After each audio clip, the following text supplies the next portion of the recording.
Ladies and gentlemen, Charania. Yeah.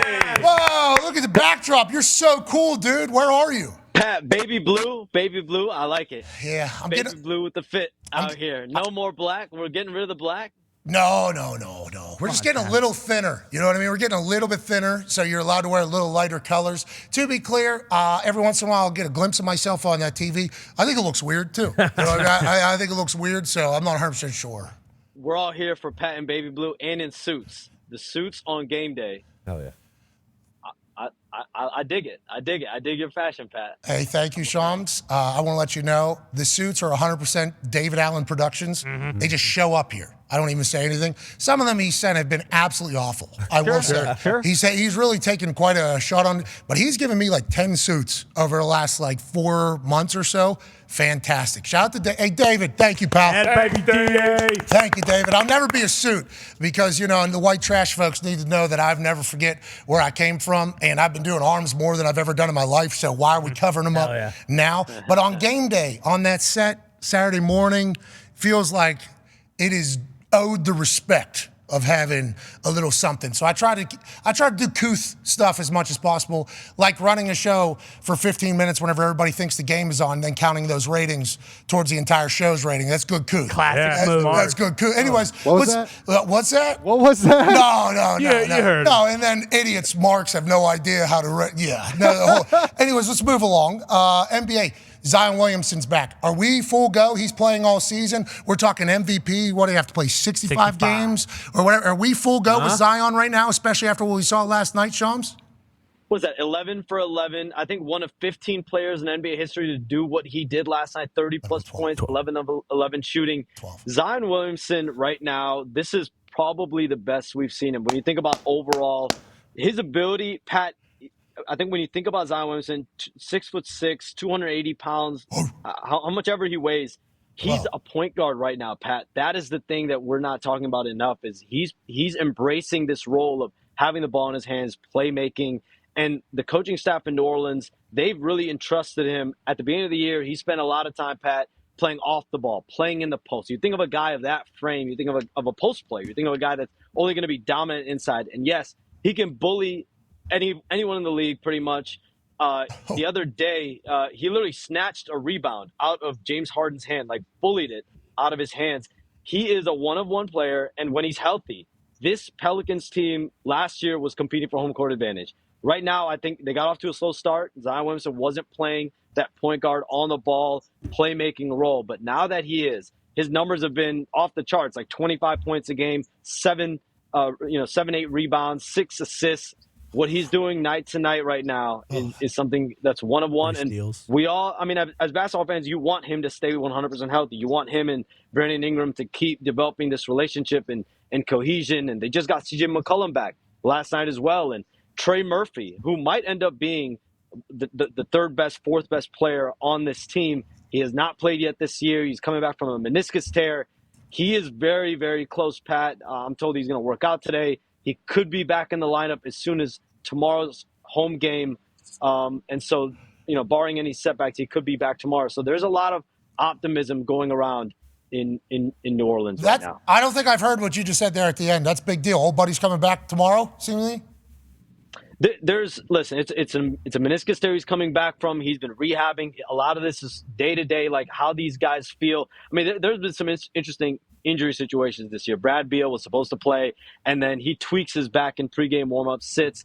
So right now, Trey Murphy has to go through workouts, doctor's clearance, but tomorrow's home game against the Spurs, I believe, on Friday, from what I'm told, that is a game that is at least going to be within his window, potentially, to return, if not, shortly thereafter. There you go, Murph. Murphy. Yeah. Baby Murph. There you go, Murph. Dog.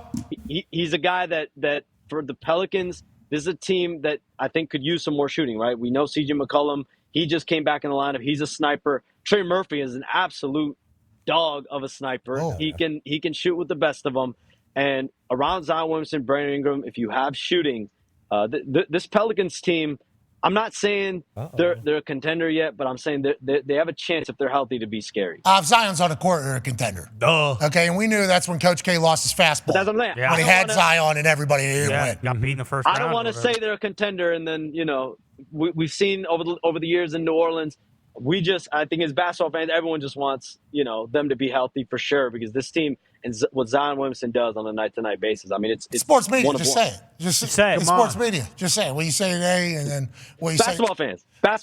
Shout out to basketball fans. Yeah, shout out to basketball. NBA fans. Hey, let's talk about the NBA a little bit more here. Big move. Okay, so not only Mark Cuban quit Shark Tank, which he has been a staple for a long time, retire from Shark Tank. He also sold the majority of the Dallas Mavericks, but will still be the operating partner of the Dallas Mavericks to Miriam Adelson, who sold like a couple $1 billion worth of stock out of her business to do this whole thing. Kind of came together overnight, seemingly.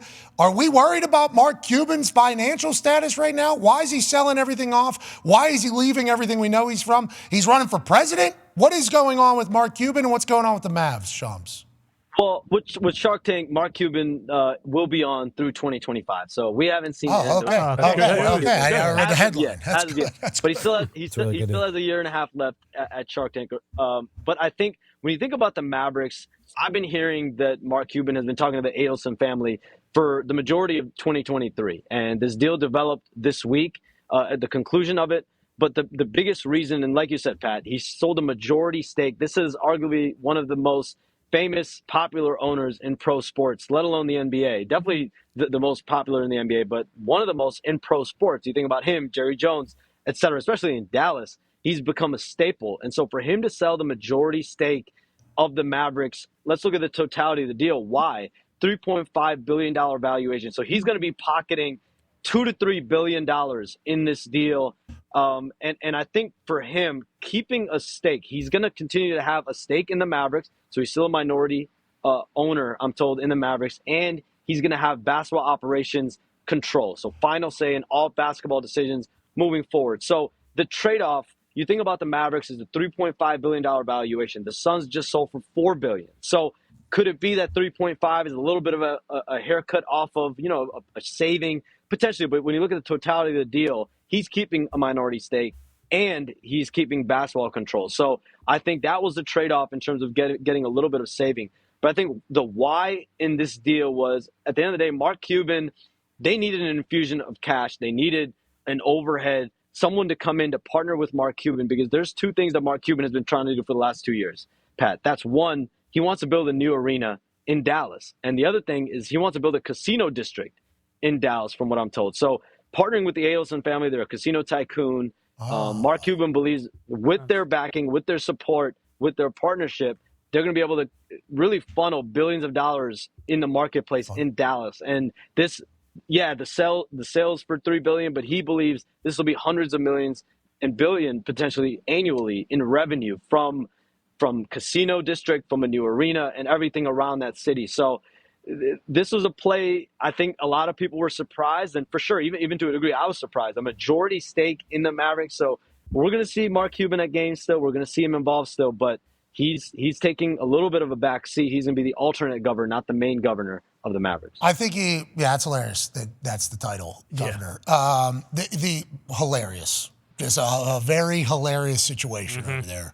That is a funny thing that we got to that point, and it makes sense. Okay, cool. The thought that he bought that team for like $285 million or something, I think is what I saw. Yeah, let's give that love too. He bought the team for $285 million in 2000, and now these 23 whatever years later, he's selling it for a $3.5 billion valuation. So I guess Mark did a good job. That's his best Shark Tank ever. Yeah. That's his best move of all time.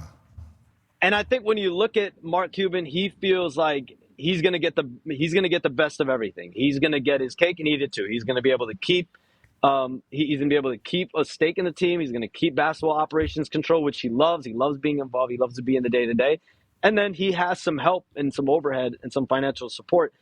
We all know Mark Cuban, he can delegate when need to. When he knows he can't, run a, company, he's going to go to Shark Tank and hire someone to do it. And in this case, he felt like he needed some support and some partnership in terms of building out real estate, casino district, and bringing the first ever casino license to Dallas. I think is something that Mark Cuban has been trying to do for 2 years, and he feels his case will be stronger than ever now. That'll be a very NFL move by him to do that. That's what NFL teams have done. Obviously, Jerry is right there in the vicinity. He did it. I'm going to buy the land, build the thing, then I'm going to put an area around it that I own. Lambeau has an entire thing where the Green Bay Packers own. Up there in New England, they got Patriot Place that Kraft kind of owns it all. So anytime anybody comes to a game, it's all going to the organization. I assume that is a similar thought for the Mavericks and for Cuban down there. Yinzer, done very good. Yeah. Proud of you, Mark. Go, Cuban. Way to go, pal. Speaking of being proud, how about the NBA trying something new this year? Pacers about to win this whole thing. Go ahead, Ty. Yeah, Shams, the quarterfinals are set for the NBA in-season tournament. We've seen kind of all the stuff going on with it, with the crazy fun courts and all the pomp and circumstance surrounding it. In your opinion, and in NBA circles, do you think they would consider the in-season tournament so far this year a success? I know maybe a couple teams who the NBA kind of wanted or perceived being in there just in terms of fan appeal didn't necessarily make it. But what is your take so far on the inaugural in-season tournament? Which teams didn't make it that fans would want? I mean, I feel like you get Utah. We wanted Utah to win Yeah, that. 76ers. Ryan maybe. Smith might have had a parade for winning the in-season parade through Salt Lake. I hope a team that wins this really cherishes this first ever title. I assume they wanted guys like Steph Curry in there. Maybe not though. Yeah, it's true. But I mean, you got KD, you have LeBron, you have Anthony Davis, you have Devin Booker, Keegan Murray, got Tyrese Halliburton, Jason Tatum, Thank you. Tyrese Halliburton, Jalen Brunson, Zion, Brandon Ingram, De'Aaron Fox. I mean, Keegan Murray. To me, Keegan Murray. We'll see if he plays. He's been out the last few games with a back injury. But I think, hey, we tried you. Yeah, that's right. Still Good work, to Sean. players.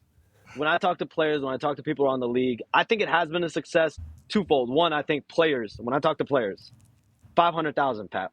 The winner of the in-season tournament, the champion, $500,000 per player. And I think that whether you're a max player or whether you're at the end of the bench, especially when you're at the end of the bench, that 500,000. We had Lou Williams on one of my shows. Like he said, 500,000. I don't care who you are. You want that 500K, and so I think that's an appeal. But the regular season games, I can't remember the last time in November where we're talking about who's advancing into what for the next week of the regular season. Like people cared to an extent, and I think there is a level of interest. We did care. It's before Christmas. Yeah. We cared. Yeah, it's a big deal. Got Who's the new advancing? It's the Mega Bowl. Games, like the fact that we care about who's advancing to December 7 and December 9 and who plays in Vegas in regular season. We knew it was in Vegas. To me, Adam Silver, this is a win for Adam Silver because the fact that people are putting all this, I think, equity, there's levity on regular season games, to me is a massive coup for the league. And again, we'll see how this competition plays out. I think there will be a high level of competition because at the end of the day, guys want to play for 500K. Guys want to advance to Vegas. Guys want to go to Vegas. You get a free listen. You get to go to Vegas in the middle of the regular season. Oh, a little flu. What's that mean? Whoa. What are you saying? What are you doing? Insinuating. I'm just saying Vegas is a good getaway. I'm saying Vegas is a good getaway. You have 500,000. You could leave with $2 million potentially. Oh, because you're saying you go do the Dana White blackjack thing where you're counting the cards. You do this number here, and then hit me. And then Lou Will said to me, "Listen, I'm either going to leave with 500K, or I might leave with nothing, or I'm going to leave with way more." So, see, okay, listen, that's what we're saying. Lou. Yeah. Hey, good luck to all the boys out there. Yeah, go get it. And we definitely knew it was in Vegas, too. We knew that. Obviously, the Mega Bowl, that's when it's going to wrap up. I think any promotional activity that gets people excited is smart. I don't know if all the court changes were good. I think some of those courts were disgusting to see on TV. What did you think about the red on red, Pat? Yeah, so that's one of the terrible ones. There's a few others, but the Pacers got it right. It was sick. Yeah, Pacers got it right. It's been good for Indiana, I think. Like, I don't want to say that we're a simple bunch out here, but pretty much. You walk, look at the court. It was smart. This is good promotion. This is business. Happy the NBA pulled it off. Let's talk a little bit more about a man who's been the NBA. Go ahead, Tone. Yeah, LeBron. Almost 39. He's averaging 25 points a game. It was awesome to see him go back to Cleveland and get a win last week. The picture of him with his championship in the rafter was awesome. AD's playing well. D'Angelo Russell's playing well. Like, are the Lakers, is this their best chance you think they've had in a while to maybe potentially not just bring home the in-season tournament, because obviously that's 1A, but an actual. Of course. LeBron wins the first in-season tournament. Doesn't that feel like? Yeah, it does. I mean, they won it all in 2020, but I think in terms of the last few years, the COVID Cup. We remember the COVID Cup. That's the same as the in-season tournament. Bingo, kind of. Yeah. They lose to the Nuggets last year in the Western Conference Finals. So I think obviously they've made advancements. Last year they started the year, what was it, 2-8, 2-10. Like they didn't have a great start to the year. And then, everyone's talking about what moves are Rob Pelinka and the Lakers going to make, because everyone knew people were calling for change. And they went after Kyrie Irving. They were trying to find a third star, but what do? They go back and they do what the recipe was in 2020, which is surround LeBron and AD with a bunch of role players. And I think what you're seeing with this Lakers team this year, they still have to get chemistry right. They still need guys to get back in the lineup. Jared Vanderbilt has not played yet this season. He started for them on their run to the Western Conference Finals. Gabe Vincent has barely played this year. He was supposed to compete for the starting job with D'Angelo Russell or back up D'Angelo Russell, and he's been out for the majority of the year. So getting those two guys back in the lineup will be big, and I don't know if we can really judge them until we see them with the potential, two starters, at least backups back in their rotation. But there's no question, this Lakers team will have a shot as long as LeBron James, Anthony Davis stay healthy, and it's crazy. We're in year 21 for LeBron, 39, about to be 39 years old, and he's still at the top of his game, and he's still putting up big numbers on a nightly basis.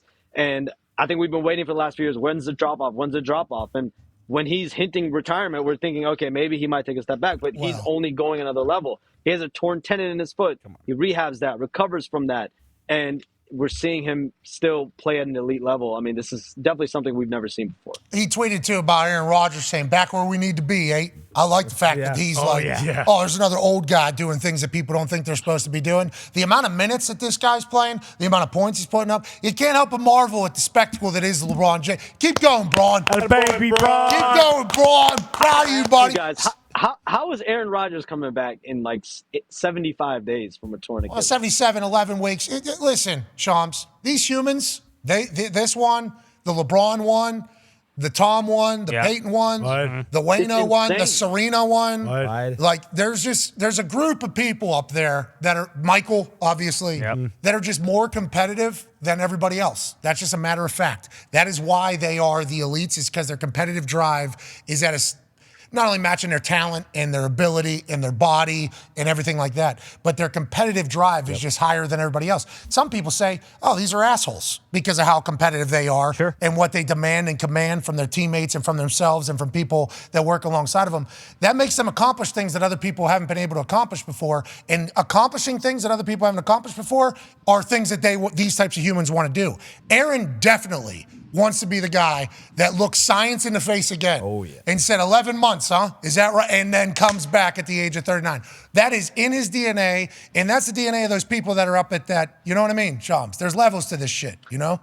I'm waiting for an NBA player to ask me or ask out loud, like, how the hell did Aaron Rodgers do this? How can I do this? So, I mean, I'm very It's the Achilles factory out there. The return. It's the Achilles factory. I'm very interested to see the return. So remember, Aaron, this has been very well documented. No family, right? Not married, no kids, a lot of money. Clearly, he's invested well, and football has done very well for him. And he knew the doctors, Kobe's doctor, Trush out there. So his entire life has been rehabbing this thing for 77 days, pretty much. It's just been full-time commitment, nothing really distracting him, and a drive to kind of put a middle finger up to a bunch of people that were saying things. So it's like, I think it's pretty in depth. It's remarkable. The recovery and rehab, it's not like an easy thing. Gotta give your flowers. For him to even be practicing is insane. Bro, how about him doing that? Yeah. Oh, yeah.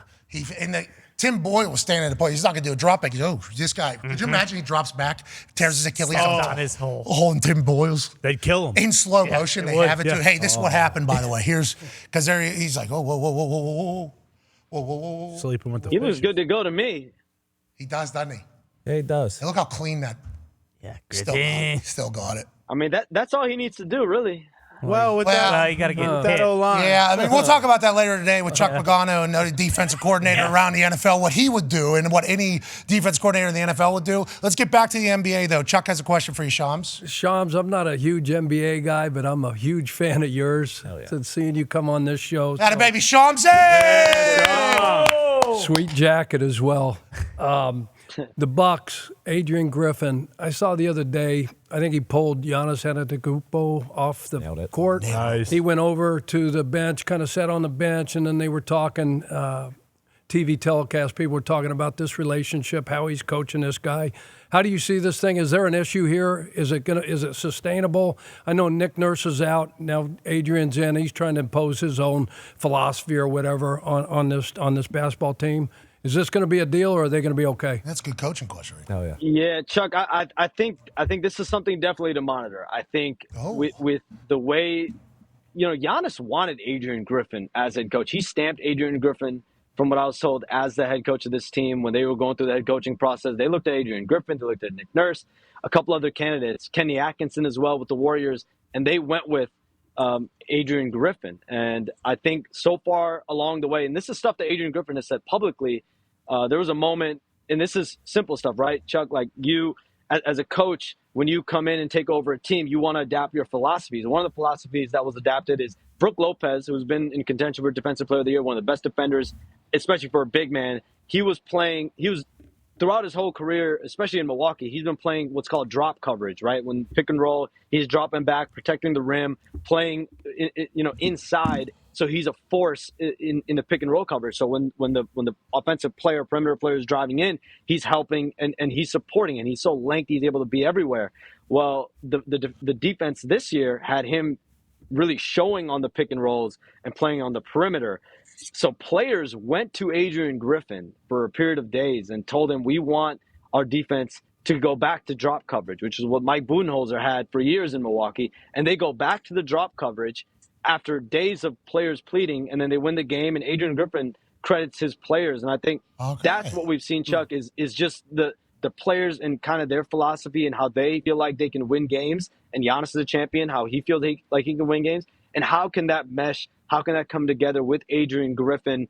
And I think we're seeing kind of the schisms right now of that process. Modalities. How that develops over the course of the next few weeks, how that develops over the next few months. I think it's too early to say whether it's going to be a success or a failure. I think we have to see how it plays out. But one other thing, Chuck, is Terry Stotts was a lead assistant for Adrian Griffin, and they parted ways at the beginning of the season. And Terry Stotts essentially stepped down because, in part of an incident, a back and forth argument with Adrian Griffin at a shoot around. So I think we've seen a couple instances here where, for Adrian Griffin as a rookie head coach, there's already been a couple moments that have been challenging. But listen, he's made it out, and they're winning games still. So even though they're sorting through this stuff, they're still winning at a solid clip. And I think they were 13-5, and obviously made it to the in-season tournament. Yeah, so I think we'll see how it develops over the next few weeks. All right, chums, we're coming up against a hard out. Just want to let you know, get to the bottom of that Giddey situation. Yeah. Good Okay, luck. get to the bottom of that Giddey situation. We need to learn more about that, and we'll continue to follow along with your Twitter account and everything else you do throughout the rest of the NBA season. We appreciate you, handsome, ladies and gentlemen. Sean Pat, Charania. the boys. Boy, Chuck, Sean. appreciate it. See you, Sean.